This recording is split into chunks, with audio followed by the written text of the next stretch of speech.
नमस्कार। आज के हमारे व्याख्यान का विषय है भारत में अपवाह तंत्र के प्रकार, kinds of drainage patterns in India. अपवाह तंत्र से अभिप्राय नदियों के उस जाल से है जिससे धरातलीय जल प्रवाहित होता है। भारत जैसे उष्ण तथा मौसमी वर्षा वाले देश के लिए अपवाह तंत्र का विशेष महत्व है। भारत की सभ्यता, संस्कृति एवं आर्थिक विकास में नदियों का महत्वपूर्ण योगदान रहा है। प्राचीन आर्य सभ्यता एवं संस्कृति सिंधु एवं गंगा नदियों की घाटी में विकसित हुई।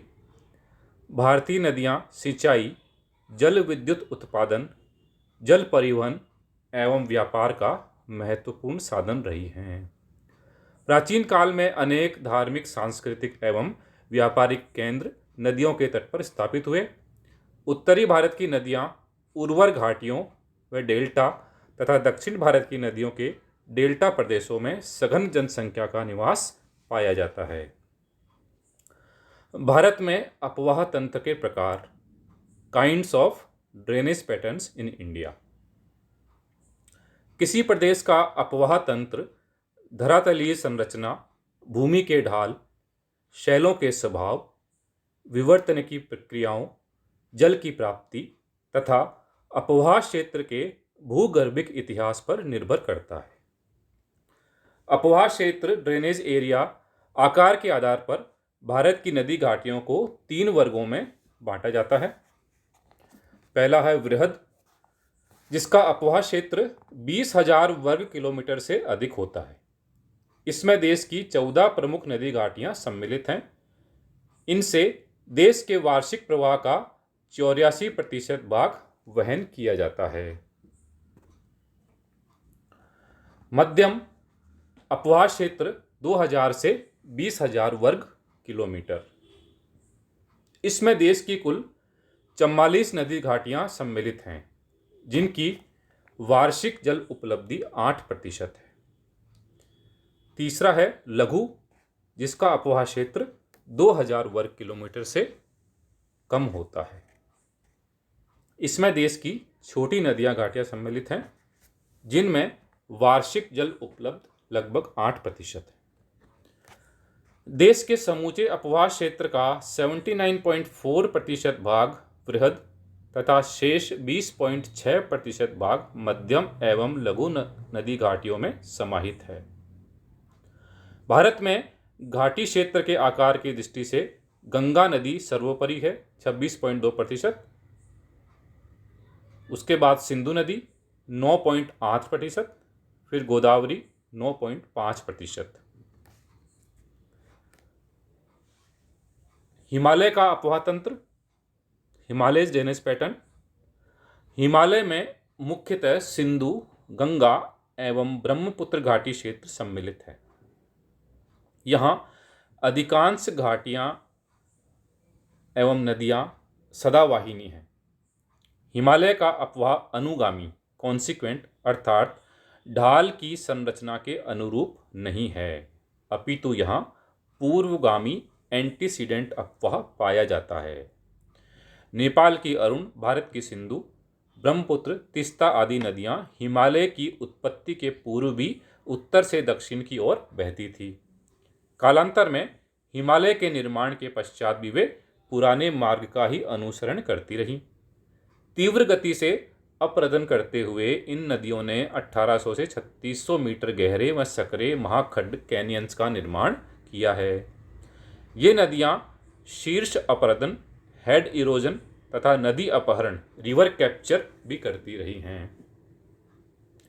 उत्तरी भारत में निम्नलिखित प्रकार के अपवाह तंत्र पाए जाते हैं।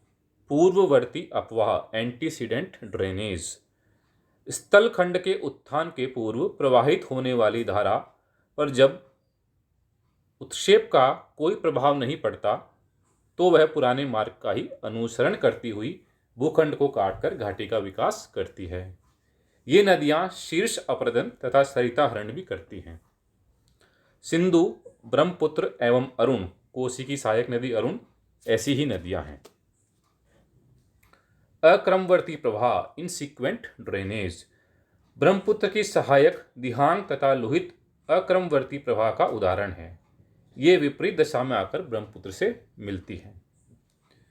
खंडित या आंतरिक अपवाह इंटरमिटेंट ड्रेनेज, खंडित अपवाह कई स्थितियों में विकसित होता है। उत्तरी भारत में हिमालय के पाद प्रदेश फुट हिल्स में उतरने वाली अनेक नदियां भाबर के कंकड़ पत्थर बज्र युक्त धरातल में लुप्त होकर आगे पुनः धरातल पर प्रकट होती हैं। डेल्टा के निकट नदियां कई धाराओं में बंटकर गुम्फित रूप में ब्रेडेड पैटर्न में बहती हैं। अंतःस्थलीय अपवाह इनलैंड ड्रेनेज, राजस्थान में रूपनारायण, मेढ़ा, जोजरी, सूकरी आदि नदियां अरब सागर तक नहीं पहुंच पाती, मरुस्थल में ही लुप्त हो जाती हैं। उत्तरी कश्मीर व दक्षिण पूर्वी असम में भी आंतरिक प्रवाह पाया जाता है। समांतर प्रवाह पैरेलल ड्रेनेज, गंगा के ऊपरी मैदान में समांतर अपवाह पाया जाता है। आयतकार अपवाह रेक्टेंगुलर ड्रेनेज, कोसी व उसकी सहायक नदियां इसका उदाहरण है। प्रायद्वीपीय अपवाह तंत्र पेनिनसुलर ड्रेनेज, प्रायद्वीपीय भूभाग एक अति प्राचीन पठार है। यहाँ नदियों ने चौड़ी व उथली घाटियों का निर्माण किया है।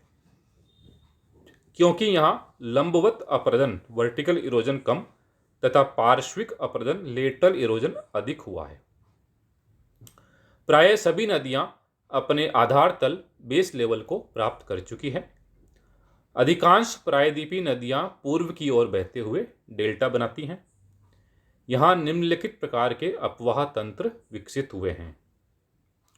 अनुगामी अपवाह कॉन्सिक्वेंट ड्रेनेज, अधिकांश प्रायद्वीपीय नदियां धरातलीय ढाल व संरचना के अनुसार बहती हैं। पेरियार, पोन्नमी, शरावती आदि नदियां पश्चिमी घाट से निकलकर पश्चिम की ओर अरब सागर में गिरती हैं। नर्मदा व ताप्ती नदियां भ्रंश घाटी में होकर अरब सागर में प्रवाहित होती हैं। परवर्ती प्रवाह सब्सिक्वेंट ड्रेनेज, प्रायद्वीपीय पठार के उत्तरी भाग का ढाल उत्तर की होने के कारण विंध्याचल एवं सतपुड़ा श्रेणियों से निकलकर उत्तर की ओर चंबल, केन, सिंध, बेतवा, सोन आदि नदियां बहती हैं, जो गंगा व यमुना से समकोण पर मिलती हैं। ये सहायक नदियां परवर्ती अपवाह प्रस्तुत करती हैं। अध्यारोपित अपवाह सुपर इम्पोज्ड ड्रेनेज, भूवैज्ञानिकों के मत में दामोदर, सुवर्णरेखा, चंबल तथा बनारस नदियां अध्यारोपित अपवाह प्रस्तुत करती हैं। जालीदार अपवाह ट्रेलिस ड्रेनेज, सिंहभूम के प्राचीन वलित पर्वत क्षेत्र में जाली अपवाह मिलता है। अरीय अपवाह रेडियल ड्रेनेज, अमरकंटक से निकलने वाली नर्मदा, सोन व महानदी अरीय अपवाह के उदाहरण हैं। डेंड्रियाटिक ड्रेनेज, दक्षिण भारत की अधिकांश नदियां डेंड्रियाटिक ड्रेनेज का निर्माण करती हैं। आयतकार अपवाह रेक्टेंगुलर ड्रेनेज, विंध्यान शैलों के क्षेत्र में अधिकतर आयताकार अपवाह मिलता है। समानांतर अपवाह पैरेलल ड्रेनेज, पश्चिमी घाट से उतरकर अरब सागर में गिरने वाली नदियां समानांतर अपवाह को प्रस्तुत करती हैं। धन्यवाद, थैंक यू।